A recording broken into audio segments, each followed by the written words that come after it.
Uncanceled Comedy Collective presents Top Censored News of the Week.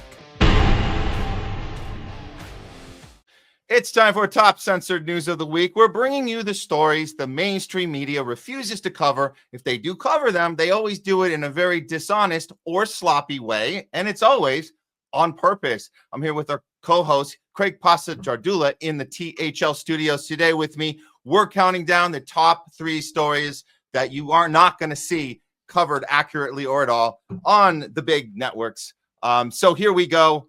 Coming in at number 3, a top lawyer who is suing Bill Gates and Pfizer CEO Albert Bourla has been disappeared. Let's look at this story. From Focal Points, lawyers suing Gates and Bourla for COVID vax injuries, and this is in the Netherlands, is arrested and imprisoned. And so this trial, let's look close here. So the Netherlands goes full fascist in a Gestapo-reminiscent late-night arrest of attorney Arno van Kessel 1 month before trial against Gates. In a stunning expression of the globalist fascist takeover in the Netherlands police have arrested this attorney. He's the lead attorney that was suing Gates and Bourla and the others that are all on this case. Now, look, we covered this when it broke. And there's a mainstream is covering this is completely covering up the story.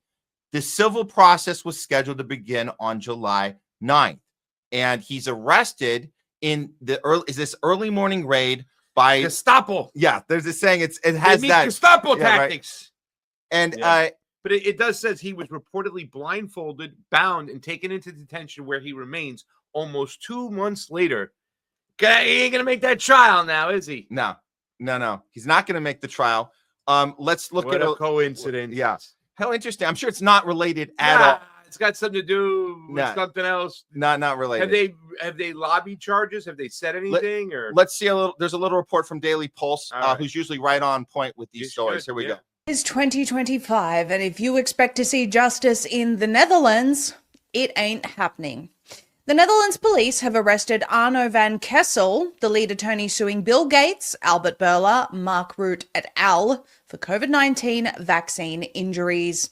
The civil process was scheduled to begin on July 9. Mr. Van Kessel was arrested in a Gestapo-reminiscent early morning raid by parliamentary police on June 11, where he was reportedly blindfolded, bound, and taken into detention, where he still remains almost 2 months later. Readers will note my tardiness, says Nick Holscher, in reporting this stunning story. The reason is because both the European and the American press have completely ignored both the civil trial against Gates, Bourla, Rutte et al. And Van Kessel's arrest. Nick Holscher. And to be clear, they have not only ignored it, they have done smear pieces on this story ever since we heard about it almost a year ago when it first broke. And they every time you try and look up this story and where they are at with it, they tell you it's fake. No, there's no court case in the Netherlands. No, it's conspiracy theory. Just to be clear, there's a massive campaign to make you think that this is not even happening when it actually is. Says he became aware of the story when Aidan Salazar of InfoWars recently reported on it. Nick says Salazar's report prompted him to do a Google Netherlands search with the keywords Arno van Kessel gearresteerd. That is Arno van Kessel arrested. And he got one search result for a June 27 report in an independent online journal called De Andere Krant, or the other newspaper. The following is an English translation. It says that Arno van Kessel will be held in custody for an additional 90 days because the Public Prosecution Service continues to designate him as a suspect in an investigation into a criminal network, yet without presenting any evidence. This means the Leeuwarden lawyer will definitely not be present at the public hearing on July 9th in the Leeuwarden District Court, where the first substantive hearing in the internationally high-profile case against, amongst others, the state of the Netherlands, Mark Rutte, and Bill Gates is scheduled. His partner, Peter Stassen, is on his own, but he says he will appear fully equipped. So obviously the case is still going forward, but the lead attorney now will not be partaking on July 9th. And like I said, we've known about this case since I just pulled this one up, just so you guys see the timeline on this. This is from October, that the Dutch court orders Bill Gates to face trial over COVID-19 vaccine injuries. And I'm going to tell you guys right now, you can go to Google and try and type in Bill Gates, Netherlands trial, and it's going to say this has been proven false. This is not real. Yeah. When it actually is. So just that alone should be enough to get you guys to really question what kind of capture our media has as they continue to defend Pfizer. You guys know that we do Pfizer, Moderna, but we do this segment, Real Fake News, because we're not brought to you by Pfizer. They all are. And that's why they give you those headlines and tell you that this isn't actually happening at all. Yeah. This is why it's important for some of the people to realize, and this is kind of like one of those aha moments for a lot of the people who are thinking that it's not okay to protect our inalienable rights, right? The immigrants don't have a right to due process because they're immigrants, they're not legal citizens. It's so stupid, because this is what you're going to get if you don't protect those laws. Due process, right? The Fourth Amendment, how important it is. Unlawful search and seizures. If you allow that stuff to happen for one person, you'll allow it to happen to all. They're holding this lawyer simply by saying he's a suspect in a criminal ring. They don't have proof. They don't provide it. But if you destroy those, once again, those protected rights that were in our Constitution, I know this is a different situation with the Netherlands, but it's a great example. It opens up the door for the state to do whatever they want, hold anybody whenever they want. They can cite an emergency. They can say what they want.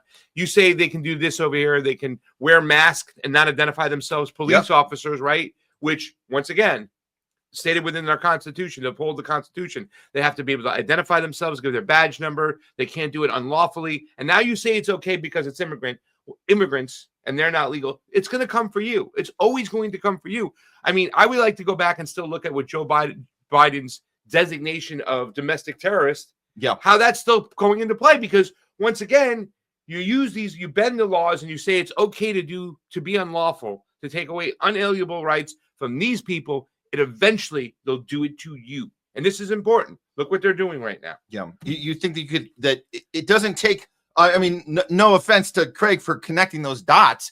It doesn't actually take a genius to connect those dots. Why don't people do that on their own? Yeah. We have to keep telling people this. When you step out of the tribal mentality and think that you're only going to speak up when it affects your tribe and you're going to stay silent when it doesn't, you're on the wrong side of things. The only way we can move forward and give power back to the people is we have to be in the streets. We have to be vocal for any time this happens, whether it's for somebody that you are aligned with or not. And so just follow, you guys, if you're confused about when to speak up, follow our lead. We'll be in the streets for everything. We'll be in the streets for ending the mandates with the trucker convoy. We'll be in the streets for January 6th. We'll be in the streets for everything. So don't just if you're confused about how this works, just kind of follow our lead. It's pretty easy once you figure out how to apply principle to every issue. But they're coming for you next. So don't think you're just because you have your citizenship means you're in the clear. Okay. Let's domestic terrorist. I mean, look what they just did. They labeled you, an enemy combatant, so they can take away your rights. How many people did they from the J6 situation? They call them J6 hostages, whatever. Yeah, Donald Trump. Look what they did to them, and they'll do that to American citizens if you allow them and say it's okay to do it to the immigrant, to do it to the foreigner, to do it to the criminal, whatever the case may be. Take away rights, no due process. No Fourth Amendment. Forget about it. You're opening the door to Pandora's shitbox. And this is a good example because they're just holding a lawyer, say he's a suspect. We have no proof. He's a suspect in a criminal ring. Yeah. They can do anything at any time, and they'll do it to you. As long as you talk against the state, you're done. So stick up. All right. Coming in at number 2, top censored news of the week. Oprah did not open her private road to help Hawaiians evacuate during the tsunami warning. Let's take a look at how this story unfolded. We'll start with the Fox News report of the tsunami, which seemed to be the only network. And I'll just say this, guys, the others didn't jump on this. It was very strange. Once we had the earthquake, the 8.8 registered in Russia, it started to come. The tsunami warning came. Hawaii was in the path. And then, of course, our whole West Coast, where we're at, was also in the path. The only news coverage that seemed to be going, loud about this was on Fox. So we'll play a little bit of that just to show you guys this happened. This was just 2 days ago. And then we'll see where Oprah comes into play on this. Here we go. All right, this is a Fox News alert. A massive 8.7 magnitude earthquake off the coast of Russia has now issued tsunami advisories and watches, including Japan, Hawaii, the entire west coast of the U.S. This could be one of the top 10 earthquakes ever recorded. Joining us now from Fox Weather is Steve Bender is with us. Steve, 8.7, that puts it in the top 10. That means these tsunami warnings and advisories are very real. Sean, this is massive. And you had just mentioned Japan's impacted by this. The U.S. Embassy in Tokyo has already been told evacuate and get to higher ground. And this was just off the coast of Russia, as you had mentioned, only 8 miles from the coast of Kamchatka, Russia. And so we've already seen on social media the waves that are pushing in towards Russia. For Japan, they're expecting 9-foot waves to impact the islands. As we look at the Aleutian Islands there, south of Alaska and the peninsula, tsunami warnings for the western edge of that because of the proximity to the earthquake. We get down into Hawaii. They are also in a tsunami warning. This has been a confirmed wave that is moving in, likely to make impact just after 7:15 local time. Okay, so this, again, they're really the only mainstream that covered this, but people got word of this, and Hawaii certainly got word of it. And we know the history of Hawaii, and we know Did they sound the sirens this they time? actually sound the alarm this time. The alarm went off. This was not a joke, and then this is what it looked like as a result. Here we go. This is the traffic situation trying to get out. Well, where are they trying to go exactly? They're inland, or they're in fight or flight mode. We know this. We know how this works. And they heard the alarm this time, so this is not a joke. They went for the cars. They're trying to get around. But the problem is there was a road that was closed off, which was a private road. And that road belonged to Oprah.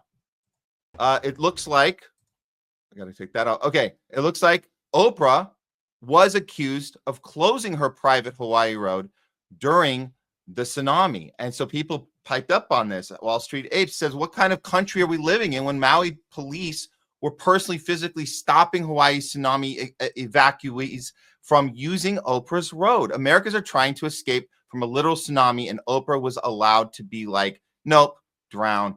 And then this person got a little extra angry. Oprah's a fat satanic bitch, blocked her private road, and that could be used to evacuate people from Hawaii because of the tsunami. So people were furious about this, and rightfully so. Here's an overhead map, so you can see the amount of access she's able to block. They had to go around the red line instead of the blue line, which would have been a lot easier to get out of from the coastal side of things. So that was not allowed. People were not allowed to go through that direction. Now what ended up happening, and I'll just update you because we're on the West Coast. So we were keeping up on this, Greg. We were looking at, okay, how bad can this be? And we were looking at the time it's going to arrive in Hawaii, then it's going to arrive in Northern California, then Southern California. And by 1 a.m., 2 a.m., we were going to get hit with this thing. It was last night, right? This was the night before last.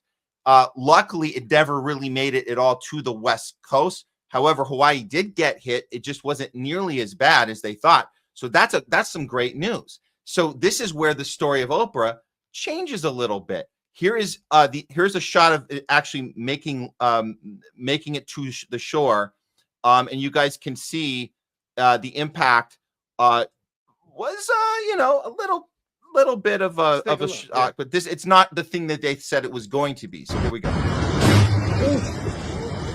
You wouldn't want to be in the middle of that. But that was pretty much.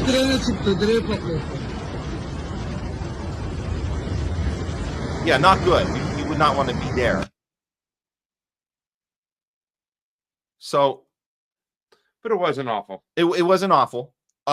People were told, and we were actually told in LA to get to at least 7 stories. Now, we didn't panic. We were just like, okay, let's keep an eye on, let's see how Hawaii goes. And they ended up being fine. Now, this is where the story gets silence. And you guys can see, so there was definitely some damage. I mean, this is not like, you wouldn't want to be in this area right there. That's not good. We had no casualties were reported, so that's also very good. However, the Oprah situation just gets a little more shady, as you can imagine. Keep that down. I'm going to pull up this part of the Oprah story where after the fact, now she's got total protection. If you look this story up, they're going to tell you that this didn't actually happen. Oprah was cooperating the whole time. So Right Angle News Network says, breaking, Oprah is still refusing to open her private road. The blue line from Wailea to Kula, Hawaii, preventing thousands of Hawaiians from escaping higher ground to avoid tsunami. And then you got the community notes. Oprah's road is open, according to Maui Police. And of course, it's open now. And guess what? If you go to mauicounty.gov to that link, here's what you get. We're sorry, this is not actually available. So that's pretty much the end of that story. And then if you go to Google right now, you'll see all of the mainstream outlets are online. The Guardian is no exception. No, Oprah Winfrey did not block access to a road in Hawaii amid tsunami warning evacuations. And that's the end of the story. There you go. Total protection for Oprah. No, she didn't open them until it was okay, until it was convenient for her to open the road. So that's the story. Thanks for being with us today on The Homeless Left. Yeah, Steve, we're about to dive into the #1 censored story of the week, and we figure we bring you on in and let you get your opinion on it. So let us just throw this out there, and we'll let you take the lead as we get into the title. All right. Here we go then. Top censored news of the week. Coming in at #1, New York Times backpedals on their starvation in Gaza coverage. Let's see how this unfolded. So, according to the Jerusalem Post, New York Times quietly alters Gaza starvation story to include key details of child's medical condition. The New York Times amended its article that detailed starvation in Gaza on Tuesday to include that a child featured in the story and is on its front page, Muhammad Zakaria al-Mutawa, had a pre-existing medical condition that impacts his appearance. The amendment came after the Israeli Consul General in New York made the request, and after the photo of him and his brother spread across social media. The consulate informed the New York Times of his medical condition, according to Israeli media, citing Israeli sources. It's unfortunate that the international media repeatedly falls for Hamas propaganda. First they publish, then they verify, if at all, Israeli Consul General in New York stated. The correction is just the beginning. We'll continue to fight for the truth and expose Hamas propaganda by every possible means. Here's the picture that went around social media, and the thing he suffered, the pre-condition he's suffering from is cerebral palsy. So that will explain why he looks like he's starving to death. And as people are pointing out, his brother doesn't look as bad as he does. So therefore, apparently, there is nobody starving in Gaza. So case is closed. Now, the problem with this redaction from the New York Times is the pushback from all sides that we're seeing from the Zionist sources. And I'm just going to throw one of these up here from Randy Fine. You know him. You love him. The Zionist himself. Here's Randy Fine's reaction. And this was, as we're saying here from the Homeless Left, this was by design. This is supposed to double down the narrative that it's Hamas propaganda. Congressman Randy Fine says, if kids were actually starving in Gaza, the New York Times wouldn't have had to use a picture of a child with a rare neuromuscular condition to lie and claim there was. Everything about the Palestinian cause is a lie.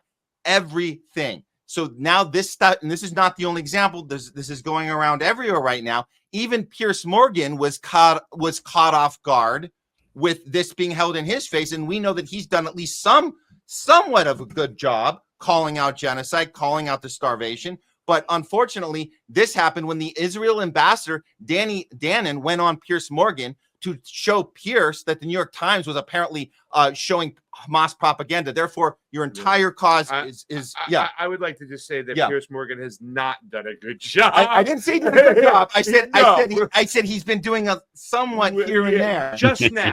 Just now. Yeah. But just watch him getting called out, and then you guys can make the critical thinking yourself and understand that maybe the New York Times was involved with playing their role to make this a legitimate news broadcast on Piers Morgan. Here it is. Talk about the New York Times picture. Let's speak about that for a minute.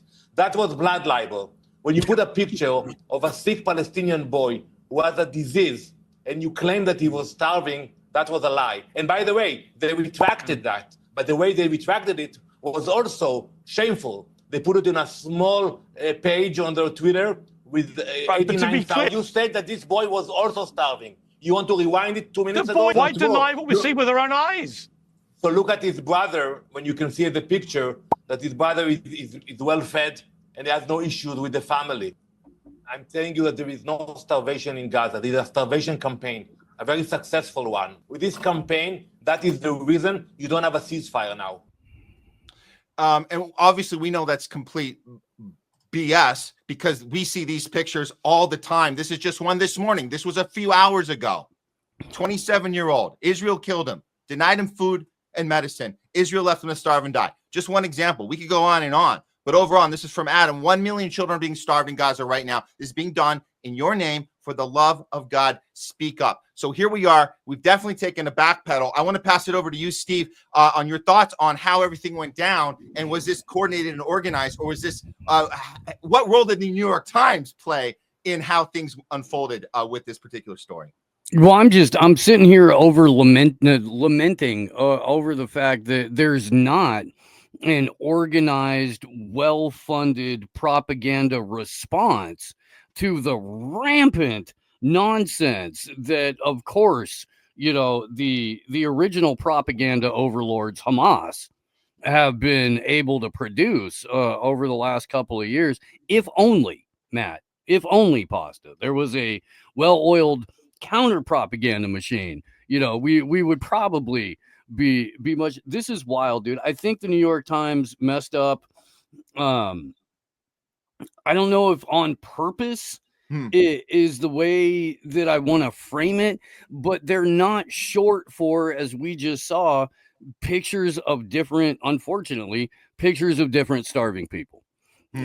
So to set up the shot like that, especially when it's a media outlet like the New York Times, I feel like they were leaving the door open for a response like this to happen. Now, does having cerebral palsy mean you're also not starving? Of course not. But now we're not even allowed to ask that question because it's playing into the hands of Hamas. And to even spend 5 minutes a day online is being subjected to snuff films, and it's gross. But it's also reality, and people should be aware of it. And they're calling it a retraction. It's not. They amended the story a little bit to include the fact that the kid had cerebral palsy, but they're not saying, and that means therefore he's not starving. You know what I mean? And so the way that I can't remember the douche's name that was on with Piers. Yes, Danny Dannon, yeah. That's right. Yeah. He's the Israeli ambassador, spokesweasel, or whatever.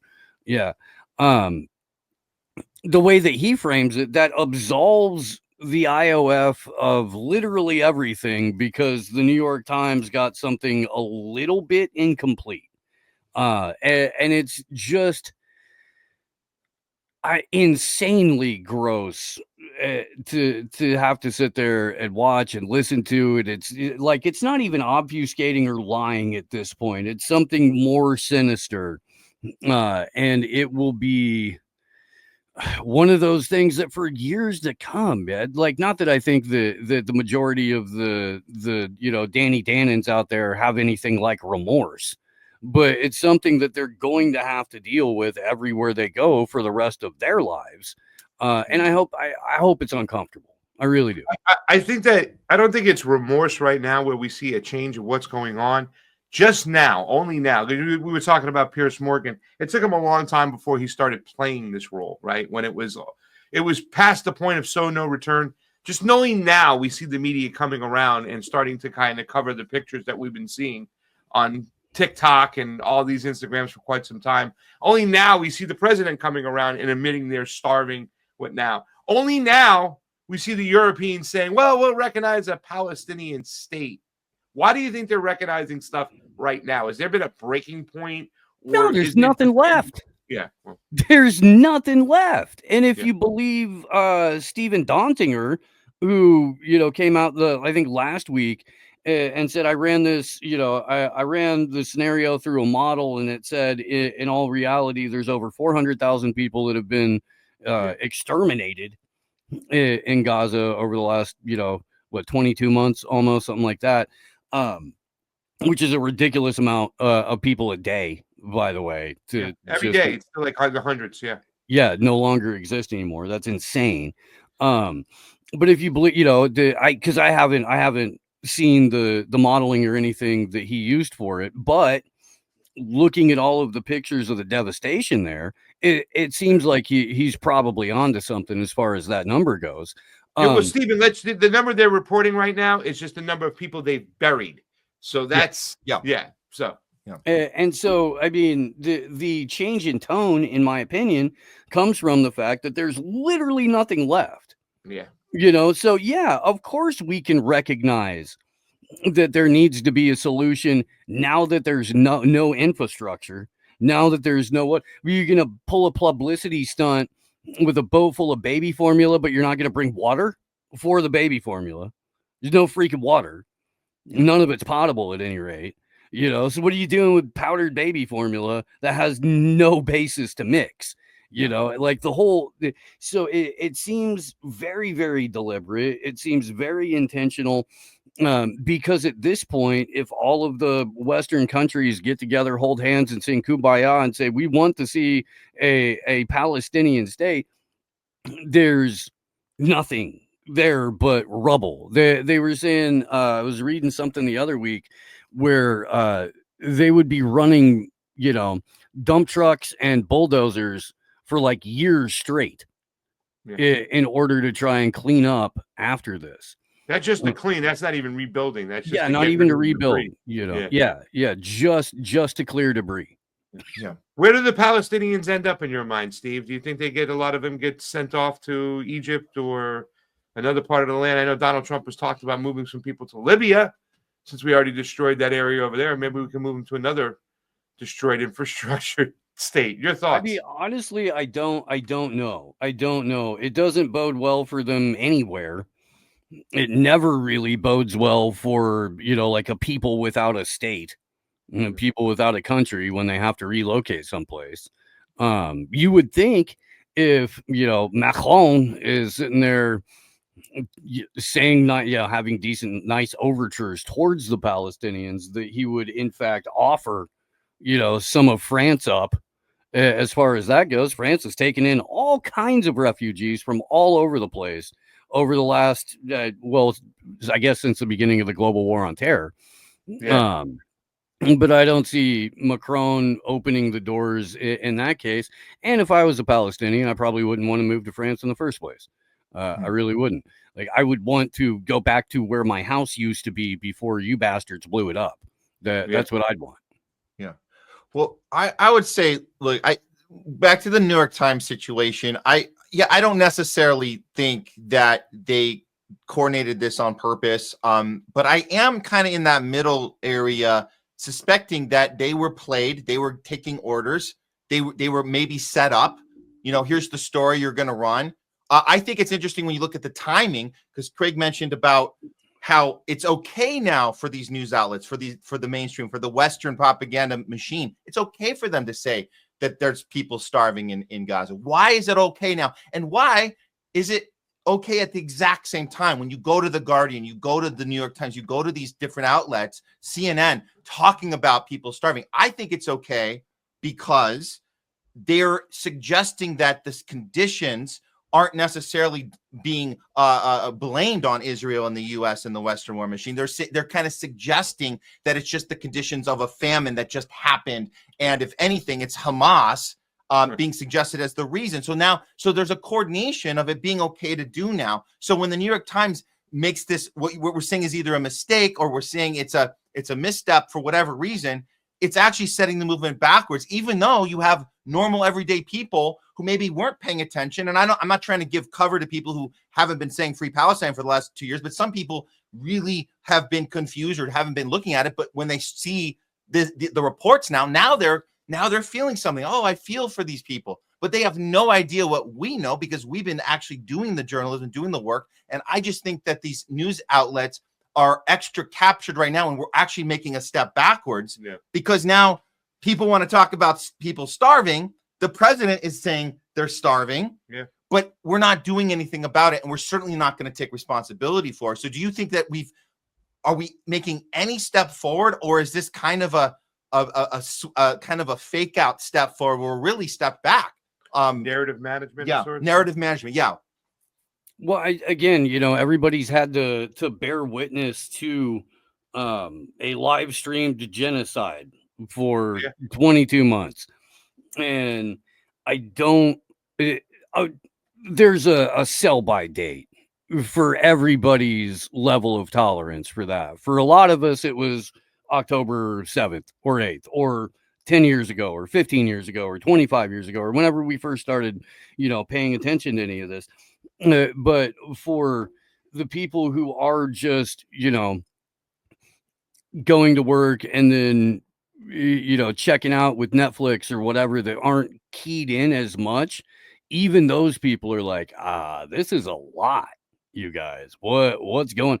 So I think it's about, at least for the U.S. government, it's about saving face and trying to, can you imagine the conversations between the U.S. ambassador and the Israeli ambassador, or even Trump and Bibi Milikowski, where they're like, could you guys just maybe not take so much delight in massacring all of these people? Could you make it look a little bit less like it's the most fun you've ever had? Could you maybe not send the rapiest people you have into Gaza proper? Tell your boys to stop posing in other ladies' underwear and stuff like that from a family they just slaughtered. It's not a great look. And the Israelis, on the other hand, are like, we love this. It's primetime TV for us. I don't know what you guys are talking about.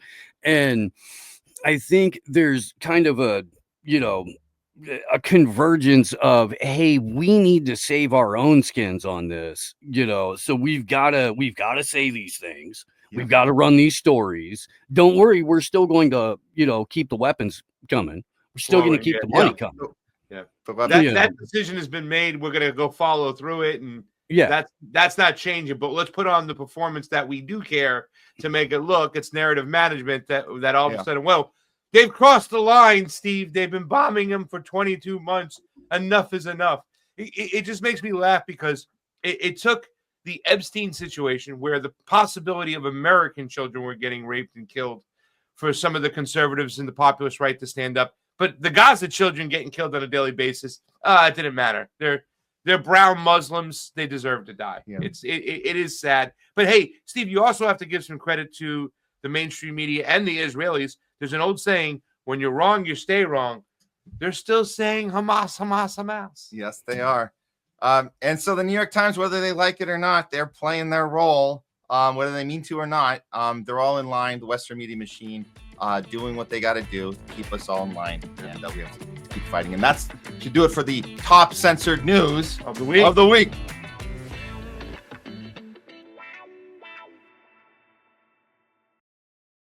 Okay, let me take a moment to introduce you to our good friends over at World Harvest Food Bank right here in LA. World Harvest has been serving families across Los Angeles for 18 years now, and they started with this simple idea. Everyone deserves access to healthy, affordable food no matter what they're going through. With their Cart with a Heart program, families can walk away with a full cart of groceries, fresh produce, dairy, meat, and pantry supplies for just a $50 contribution. That's for the entire cart. That same cart would cost over $300 at a typical grocery store.